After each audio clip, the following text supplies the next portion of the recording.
Guys, welcome to my new video. आज हम करने वाले हैं एक new topic that is methods of inventory control. Inventory control हमने पिछली वीडियो में कर लिया था कि उसका मतलब क्या होता है और वो क्यों किया जाता है। अब देखते हैं उसके मेथड्स क्या क्या होते हैं। सबसे पहला हमारा इन्वेंटरी कंट्रोल का मेथड है EOQ। इसकी फुल फॉर्म होती है इकोनॉमिक ऑर्डर क्वान्टिटी। अब इकोनॉमिक ऑर्डर क्वांटिटी का पहले मतलब समझते हैं क्या होता है। इसका मतलब हम किस साइज़ का ऑर्डर प्लेस करें कि हमें मैक्सिमम इकोनॉमी मिले परचेज़ करने में कोई भी मटेरियल। इसका मतलब अभी और समझेंगे आगे। अभी ये देखते हैं, ये डिपेंड करता है दो फैक्टर्स पे। इसमें कौन कौन से बेसिक मेन और मतलब जो भी है सब यही है, ऑर्डरिंग कॉस्ट और कैरिंग कॉस्ट।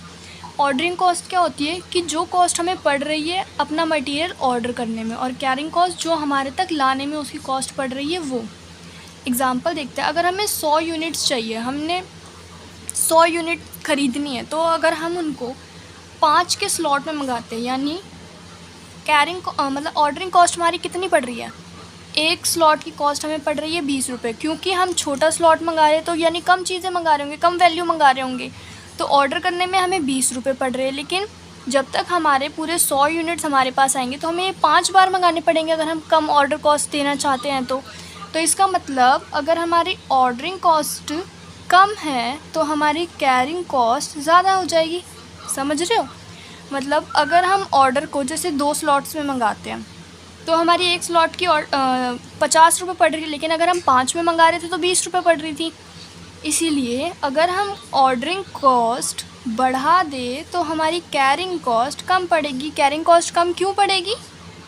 क्योंकि जो मटेरियल हमारा 5 बार में आना था अब वो 2 बार में आ रहा है, तो ऑर्डरिंग कॉस्ट तो ज़्यादा हो गई लेकिन कैरिंग कॉस्ट कम हो गई। तो हम ये कह सकते हैं कि इन दोनों कॉस्ट के बीच में नेगेटिव प्रोपोर्शन रिलेशनशिप है ना।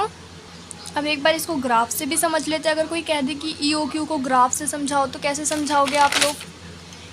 ये जो Y एक्सिस पे क्या आएगी हमारी कॉस्ट, और X एक्सिस पे यूनिट पर ऑर्डर। ये वाली जो हमारी स्ट्रेट लाइन जा रही है 0 से, ये है हमारी कैरिंग कॉस्ट, और ये जो ऐसे U शेप से में आ रही है इसको हम कहेंगे ऑर्डरिंग कॉस्ट। अब जब कैरिंग कॉस्ट और ऑर्डरिंग कॉस्ट यहाँ इंटरसेक्ट हो रही तो ये क्या है हमारा EOQ। ये है पॉइंट हमारा इकोनॉमिक ऑर्डर क्वांटिटी। तो ये हो गई हमारी ग्राफिकल रिप्रेजेंटेशन।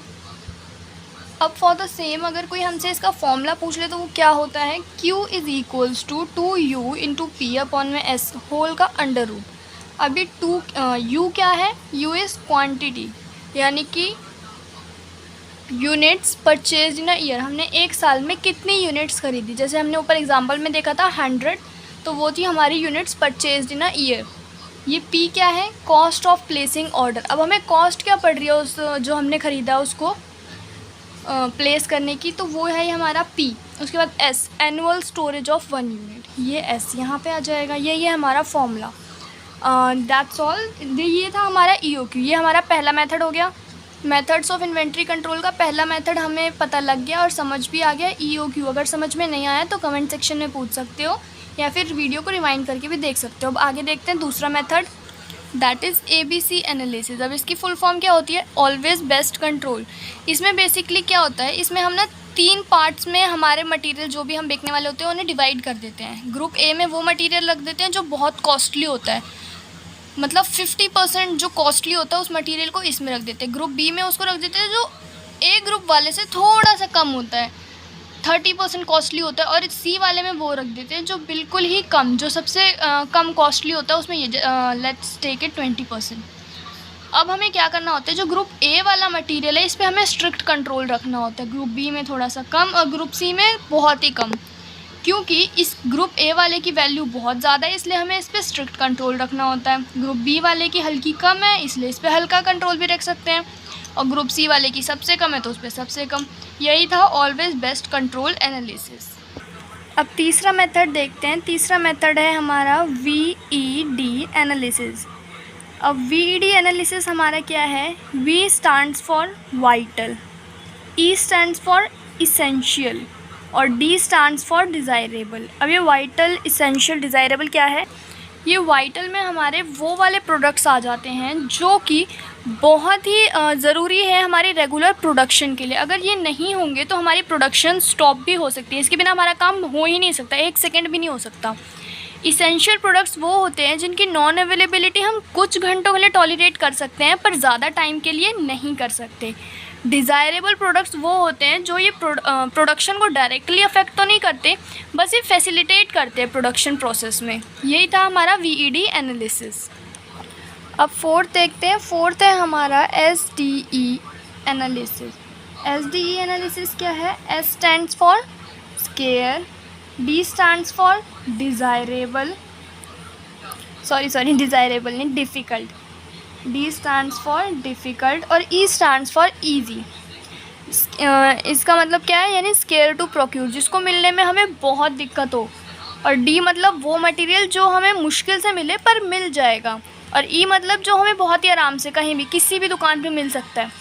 स्केयर में वो प्रोडक्ट आते हैं जिनको या तो हमें फ़ॉरेन से इंपोर्ट करना पड़ता है या फिर बहुत ज़्यादा लंबा टाइम लेते हैं जो हमारे पास पहुंचने में, वो आएंगे सारे स्केयर टू प्रोक्यूर वाले इसमें S के अंदर। D में आएंगे वो जो हमारी कंट्री के अंदर ही अवेलेबल है लेकिन मिलने में थोड़ी डिफ़िकल्टी होती है, मे बी अलग स्टेट में हो या अलग रीजन का हो, और ईजी मतलब आसपास कहीं से भी मिल सकता है।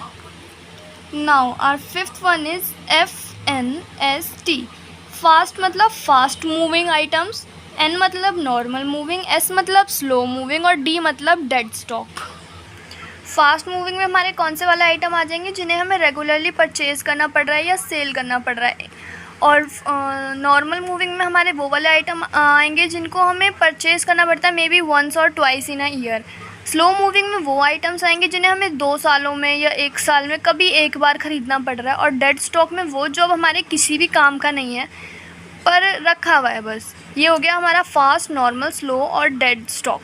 Now the sixth one is, अब ये जो हमारा सिक्स्थ वन है थोड़ा ABC एनालिसिस की तरह है। क्यों? क्योंकि इसमें है हाई वैल्यू, क्योंकि इसमें वो वाले प्रोडक्ट्स को, इसमें हम प्रोडक्ट्स को उनकी वैल्यू के बेसिस पे कैटेगराइज कर देते हैं। H यानी हाई वैल्यू वाले आइटम, M यानी मीडियम वैल्यू वाले, और L मतलब जिनकी बिल्कुल ही लो कॉस्ट है। इसमें हम प्रोडक्ट्स को इनके हिसाब से मतलब इनकी प्राइस के हिसाब से क्लासीफाइड कर देते हैं 3 ग्रुप्स में, और फिर उसके हिसाब से उनका कंट्रोल करते हैं। एक हमारा 7वां भी होता है, दैट इज़ रीऑर्डर लेवल। अब ये रीऑर्डर लेवल क्या होता है? इसका फॉर्मूला होता है average demand into lead time, यानी कि उसकी डिमांड इनटू लीड टाइम। इसका एक तो फॉर्मूला ये होता है, और एक ये होता है कि अगर आप सेफ्टी स्टॉक भी रखना चाहते हैं तो उस टाइम फॉर्मूला क्या होता है?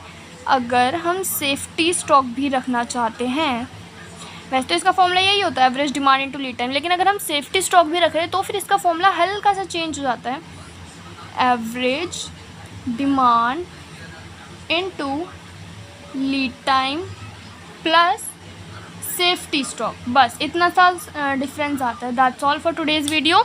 इन्वेंट्री कंट्रोल के हमने 5 मेथड्स पढ़े थे। The first one is EOQ, second is ABC analysis, third is VED analysis, fourth is SDE analysis, 5 is FNSD और 6th HML और 7th है reorder level।